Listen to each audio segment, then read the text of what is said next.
কাৰ্বি পাহাৰৰ কোকিলকণ্ঠী গায়িকা পদ্মশ্ৰী পখিলা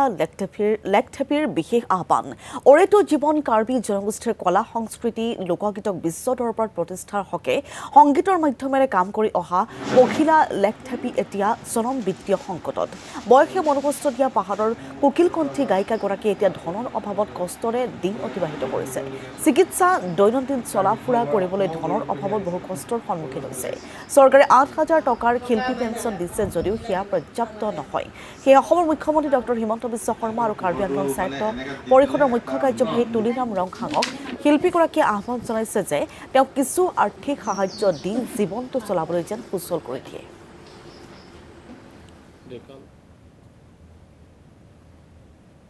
জুবিনৰ লগত সাক্ষাৎকাৰ হ'লো তাৰপিছতে আমি গীতবিলাক চালোঁ সকলোবিলাক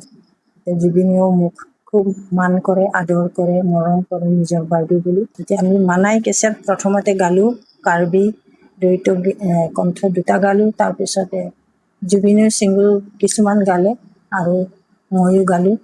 এই মানাইৰ লগতে আমাৰ কাৰ্বি আংলংখন বিখ্যাত হ'ল তাৰপিছতে আকৌ যন্ত্ৰ একেলগে গালোঁ আমাৰ মাজত নাই তথাপিও তেওঁৰ আত্মা আমাৰ মাজতে জীয়াই আছে ভাল লাগিছে আৰু আজি জুবিনৰ লগত জুবিনক পাইহে মই গোটেই অসমখন আকৌ পালোঁ বহুতো এৱাৰ্ডবিলাক মই এতিয়া চলিব নোৱাৰা হৈ গৈছোঁ আৰু আৰ্থিক অৱস্থাও মোৰ দুৰ্বলতাত আহি আছে অসম চৰকাৰে মোক দিছে যে শিল্পী পেঞ্চন দিছে মাত্ৰ ৮,০০০ টকা মই ৮,০০০ টকা দি একো কৰিব নোৱাৰোঁ গতিকে অসম আৰু কাৰ্বি আংলং মিলি অসমৰ মাননীয় হিমন্ত বিশ্ব শৰ্মা ছাৰক মই এনেকৈ অনুৰোধ কৰিছোঁ যাতে প্ৰত্যেকটো মাহে মাহে যাতে মই